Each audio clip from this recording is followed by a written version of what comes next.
Arnold Schwarzenegger's controversy begins with his role in redefining bodybuilding standards in the 1970s. His rise brought global attention to the sport, but it also fueled debates about how influence and politics shaped competitive outcomes. Many critics argue that his dominance in the Mr. Olympia era was partly due to his close relationship with key promoters and judges. These concerns intensified after the 1980 Mr. Olympia, where Arnold returned from retirement, appeared noticeably smaller than previous years, yet still secured the title. Competitors and fans publicly accused the event of biased judging, pointing to the backstage tension and walkouts that followed the results. His outspoken personality also brought criticism. Arnold often used psychological pressure and verbal tactics to unsettle opponents, which he openly described in interviews and documentaries. This competitive ruthlessness made him admired by some and resented by others. Additionally, his candid statements about PED use during the Golden Era sparked long-term controversy. While many athletes of the era used performance-enhancing drugs, Arnold's openness highlighted an uncomfortable truth in bodybuilding. Success often relied on substances not widely acknowledged during that time. His later transition to politics generated further debate as his athletic past resurfaced, blending sport, influence, and public scrutiny. Ferrigno's controversy stems from a combination of competitive rivalries, disputed claims, and internal conflicts within his family-driven training environment. His early career positioned him as Arnold Schwarzenegger's primary challenger, but this rivalry became a source of tension due to accusations that Ferrigno's camp exaggerated his potential and physical attributes. During the filming of Pumping Iron, viewers noted a contrast between his portrayed dominance and his actual competitive results, leading to long-standing claims that his strength numbers and measurements were embellished for promotional impact. Ferrigno's father and coach, Matty Ferrigno, played a major role in shaping these disputes. Their training sessions were known for their intensity, but they also produced friction, as Matty was often seen pushing Lou with extreme expectations and public criticism. This dynamic sparked debate about whether Ferrigno's struggles were due to overbearing coaching rather than competitive shortcomings. Post-competition, Ferrigno faced controversy regarding his personal branding and public persona. His transition into acting, including his role as the Hulk, brought new scrutiny as fans, and bodybuilding historians questioned whether his fame overshadowed more deserving athletes of the era. These combined issues created a polarizing legacy that mixes achievement, promotion, and disputed narratives. Mike Mentzer's controversy revolves around his confrontational relationship with bodybuilding's judging system, his unorthodox training, philosophy, and the highly publicized collapse of his competitive career after the 1980 Mr. Olympia. Mentzer was one of the sport's most vocal critics, frequently challenging the credibility and consistency of IFBB judging standards. He argued that many contest outcomes were influenced more by politics and favoritism than by objective physique evaluation. These claims intensified after the 1980 Olympia, where Mentzer placed fifth despite entering at one of his all-time best conditions. He openly accused the judges of corruption and bias, insisting the results were predetermined to favor Arnold Schwarzenegger's return. His training philosophy, heavy duty, also fueled controversy. Mentzer promoted extremely low-volume, high-intensity training, claiming traditional high-volume methods were ineffective and dangerous. Many coaches and athletes disputed his ideas, arguing his approach was too extreme, too theoretical, and not broadly applicable. This divide created long-lasting tension between Mentzer and mainstream bodybuilding circles. Mentzer's mental health struggles added another layer of debate. Following the 1980 Olympia, he withdrew from the competitive world, and his outspoken claims about conspiracies within the IFBB further polarized public opinion. His legacy remains defined by innovation,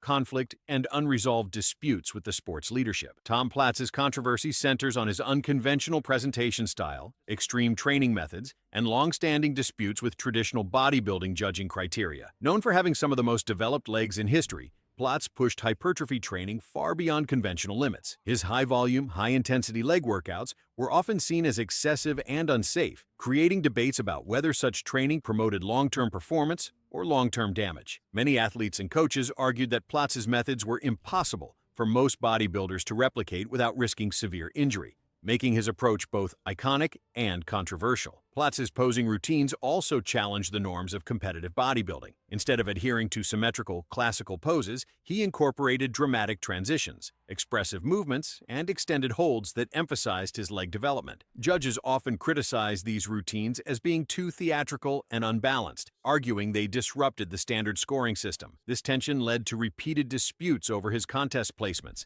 with fans insisting he was underscored, while officials maintained that his presentation didn't match established criteria. Additionally, Plotz became outspoken later in his career about the sport's evolution, criticizing shifts toward mass-focused physiques and less artistic posing. His vocal stance against the direction of modern bodybuilding created friction within the community, cementing his reputation as both a visionary and a polarizing figure. Dorian Yates's controversy emerges from his role in transforming bodybuilding into the mass monster era, his training intensity, and the health implications associated with the standards he helped establish. When Yates arrived in the early 1990s, his physique represented a shift away from classical balance and toward unprecedented levels of size and density. Many fans credit him for redefining the sport, but critics argue that his dominance pushed competitive bodybuilding toward extreme mass at the expense of symmetry, aesthetics, and long-term athlete health. This shift is often cited as the turning point where the sport's demands exceeded what most physiques and most medical systems could sustain safely. Yates's training style, known as blood and guts, also contributed to the controversy. It relied on near maximal intensity, forced reps, and minimal volume, performed in dim, secluded environments. While effective for Yates, many coaches believed the system was too risky for general use, frequently leading to overuse injuries. Yates himself suffered multiple severe tears throughout his reign, reinforcing debate about whether his methods were productive or destructive. Additionally, Yates was more open than many champions about PED use, acknowledging advanced drug protocols that earlier eras described vaguely or avoided discussing. His transparency intensified scrutiny around the escalating chemical requirements of champion-level physiques and raised questions about the health costs of maintaining extreme size. Nasser El Sonbati's controversy is rooted in disputed judging decisions, his outspoken criticism of the IFBB, and the extreme lengths he reportedly took to maintain his size. His most debated moment came at the 1997 Mr. Olympia, where many fans and analysts believed he brought a championship-caliber physique. Massive, conditioned, and balanced, yet finished second to Dorian Yates, who was competing with visible injuries and reduced detail. This result triggered long-term accusations of unfair judging, with supporters insisting Nasser was denied the title due to federation politics rather than objective evaluation. Nasser further intensified his controversial status through his interviews. He openly accused judges, promoters, and fellow athletes of corruption, favoritism, and unethical decision-making. His criticism was unusually direct, naming individuals and detailing incidents he believed proved collusion within the sport. These statements created deep divisions in the bodybuilding community and led many officials to distance themselves from him. Nasser's extreme physical development also drew scrutiny. Reports and self-described accounts referenced intense PED protocols, unusually high dosages, and extended cycles that specialists later described as dangerous. Combined with his massive off-season weight and rapid weight fluctuations, this added to concerns about long-term health. His later health decline and death at age 47 further fueled debate about whether the demands he met and the methods he used were sustainable or safe. Paul Dillet's controversy stems from his extraordinary size, the long-running synthol accusations surrounding his physique, the infamous 1994 stage freeze, and disputes over his business practices after retirement. During the 1990s, Dillett emerged as one of the most imposing mass builders in the sport, with shoulders, chest, and arms that appeared unnaturally round and inflated. This led to widespread speculation that he had used synthol or other site enhancement oils, despite his repeated denials. The debate persisted because his muscle shape and fullness differed noticeably from traditional hypertrophy patterns, making him one of the most frequently cited figures in discussions about artificial enhancement in bodybuilding. The 1994 Arnold Classic incident became another defining controversy. While posing, Dillett suddenly froze on stage due to an extreme muscle cramp caused by dehydration and electrolyte imbalance. He remained locked in position until officials physically helped him off stage. The moment received significant attention because it highlighted the growing risks athletes faced from aggressive pre-contest diuretic use. Critics argued that the pressure to achieve extreme conditioning had reached unsafe levels. Post-retirement, Dillett faced criticism related to his WBFF organization. Multiple competitors complained of judging inconsistencies, contract issues, and financial disputes. These allegations contributed to a divided legacy, one built on raw genetics and spectacle but shadowed by controversy in both athletic and administrative phases of his career. Greg Kovach's controversy centers on his unprecedented size, the escalating PED expectations he symbolized, and the disconnect between his massive physique and his competitive results. Standing 6'4" and weighing over 400 pounds in the offseason, Kovach pushed physical extremes far beyond what the bodybuilding industry had previously seen. While his size generated widespread widespread attention, critics argued that it represented a dangerous turning point for the sport, one where sheer mass overshadowed structure, symmetry, and longevity. His physique often displayed disproportion, bloating, and water retention, leading to debates about whether such levels of chemical and caloric intake were physically sustainable or ethically promotable. Kovacs' competition record intensified the controversy. Despite being one of the biggest men in bodybuilding history, he never placed near the top in elite shows. Analysts pointed to poor conditioning, structural imbalances, and an inability to achieve stage-ready detail. This gap between hype and performance fueled accusations that his primary value to sponsors was shock factor rather than athletic merit. His extreme PED protocols also became a major talking point. Reports and interviews suggested cycles far beyond typicals, professional standards, contributing to widespread concern about long-term cardiovascular strain. After retiring, Kovacs experienced rapid health decline, including heart issues and respiratory problems. His death at age 44 from heart failure became symbolic of bodybuilding's increasing risks, reinforcing debates about the limits athletes were pushing and the price of pursuing unattainable size. Greg Valentino's controversy is rooted in his extreme use of site enhancement oils, his chaotic public persona, and the legal issues that surrounded his career. He became one of bodybuilding's most visible outliers after enlarging his arms to unprecedented and visibly unnatural proportions using synthol injections. Unlike traditional muscle growth, synthol expands tissue by injecting oil directly into the muscle, creating balloon-like swelling rather than functional hypertrophy. Valentino's arms displayed the characteristic distortions of excessive oil use, including asymmetry, misshapen contours, and visible lumps. These features made him a frequent target of criticism and a symbol of the dangers associated with synthetic enhancement. His public image intensified the controversy. Valentino openly discussed his synthol use in interviews and appeared in documentaries where he described extreme, unregulated injection practices. When one of his arms became infected and ruptured, the graphic images and footage circulated widely, becoming one of the most infamous cautionary examples in bodybuilding history. Critics argued that his behavior damaged the sport's reputation by associating it with unsafe, sensationalized practices rather than legitimate athletic achievement. Valentino also faced legal trouble involving steroid distribution, which further reinforced his notoriety. Despite his later attempts to rebrand himself as an advocate for safer practices, his legacy remains defined by extreme enhancement, medical complications, and the public controversies that made him one of the most polarizing figures the sport has ever produced. Craig Titus's controversy stands among the darkest in bodybuilding due to his criminal actions, volatile behavior, and the long-term impact his case had on the sport's reputation. Titus began as a competitive professional with notable potential, but his career quickly became overshadowed by reports of aggression, substance abuse, and frequent conflicts with other athletes and officials. His reputation for unpredictable conduct followed him throughout the 1990s and early 2000s, with numerous incidents involving altercations and legal troubles. These patterns raised concerns about instability and contributed to a growing divide between Titus and the bodybuilding community. The defining moment of his controversy occurred in 2005, when Titus and his wife, professional fitness competitor Kelly Ryan, were arrested and charged in connection with the murder of their assistant, Melissa James. Evidence revealed that James's body had been burned inside Ryan's car after sustaining fatal injuries. The case received national media attention, casting bodybuilding into an extremely negative spotlight. Titus eventually pleaded guilty to second-degree murder and kidnapping, resulting in a lengthy prison sentence that effectively ended his career and permanently removed him from the sport. Beyond the criminal case, Titus's earlier history of steroid-related issues and erratic conduct reinforced the narrative that he embodied bodybuilding's most destructive extremes. His downfall remains one of the sport's most notorious cautionary tales, often referenced in discussions about athlete behavior, drug culture, and the psychological pressures faced by competitors. Lee Priest's controversy stems from his outspoken criticism of bodybuilding leadership, repeated conflicts with the IFBB, and his refusal to conform to industry expectations. Unlike many competitors who avoided public disagreements, Priest routinely challenged judges, officials, and promoters, accusing them of favoritism, inconsistent scoring, and political manipulation. His direct, unfiltered communication, through interviews, forums, and later social media, made him a central figure in debates about transparency within the sport.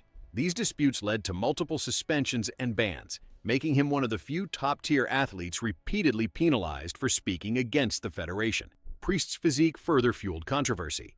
At just 5'4", he achieved extraordinary mass and conditioning, proving that height was not a barrier to professional success. However, his proportions sparked debate about whether the judging system fairly evaluated shorter competitors. Many of his fans argued he was consistently underscored, while officials maintained that his structure limited his ability to compete against taller athletes in certain poses. This disagreement became a recurring point of tension throughout his career. Another layer of controversy involved Priest's shifting affiliations. He frequently moved between organizations, including the IFBB, PDI, and NABA, criticizing each federation's rules when disagreements arose. His unconventional tattoos, off-season shape, and willingness to publicly discuss PED use further separated him from traditional expectations. Combined, these factors created a legacy defined by elite ability, relentless honesty, and constant conflict with the sport's governing bodies. Ronnie Coleman's controversy is tied to the extreme physical standards he set, the long-term injuries he sustained pursuing them, and the debate over whether his training philosophy pushed bodybuilding into unsustainable territory. Coleman's peak physique, unprecedented in size, density, and strength, redefined what was possible on a bodybuilding stage. However, the methods he used to achieve that level became a focal point of criticism. His training revolved around extremely heavy compound lifts performed deep into prep, including 800-pound squats and 2,300-pound leg presses. While these feats impressed fans, many coaches argued they placed unnecessary stress on joints, discs, and connective tissue, contributing to Coleman's extensive surgical history. Coleman's post-retirement condition intensified the controversy. Multiple spinal surgeries, hip replacements, and nerve damage left him with limited mobility, fueling debate about whether his injuries were the result of avoidable training decisions or an inevitable consequence of pushing genetic and pharmaceutical limits. Critics viewed him as a symbol of how far athletes were forced to go to remain competitive during the mass monster era. Coleman's openness about PED use also added scrutiny. Although he rarely detailed specifics, he acknowledged advanced enhancement protocols common among champions of the era. Supporters argued that Coleman knowingly accepted the risks, while opponents claimed the sport's culture encouraged unsustainable extremes. His legacy remains both celebrated and debated because he embodied the pinnacle of achievement and the cost associated with reaching it. Phil Heath's controversy centers on his dominant championship run, accusations of arrogance, and the judging disputes that surrounded multiple Olympia victories. Between 2011 and 2017, Heath won 7 consecutive Mr. Olympia titles, placing him among the most decorated champions in history. However, many fans and analysts believed some of those wins, particularly 2014, 2016, and 2017, were influenced by politics rather than clear superiority on stage. Critics argued that Heath's midsection control, especially during the later years of his reign, was inconsistent, while rivals such as Kai Greene, Big Ramey, and Sean Roden presented physiques many considered more balanced. These disagreements fueled long-term debates about whether judging favored legacy champions over objective scoring. Heath's personality became another point of contention. His confident, often confrontational communication style was interpreted by many as arrogance, especially during his rivalry with Kai Greene. Their intense backstage and onstage interactions, most notably the 2014 Olympia altercation, amplified his polarizing image. Heath frequently defended himself by stating that high-level competitiveness required self-belief, yet the public perception of him remained divided. Additionally, Heath's physique prompted discussions about the changing aesthetic of modern bodybuilding. Supporters admired his round, 3D muscle bellies and conditioning, while opponents argued his overall shape represented the direction that moved the sport further from the classic lines of earlier eras. Combined with ongoing disputes about Olympia results and his outspoken nature, these factors positioned Phil Heath as one of the most debated champions in bodybuilding history. Kai Greene's controversy is tied to his emotionally charged stage presence, his conflicts with the IFBB, and the highly publicized rivalry with Phil Heath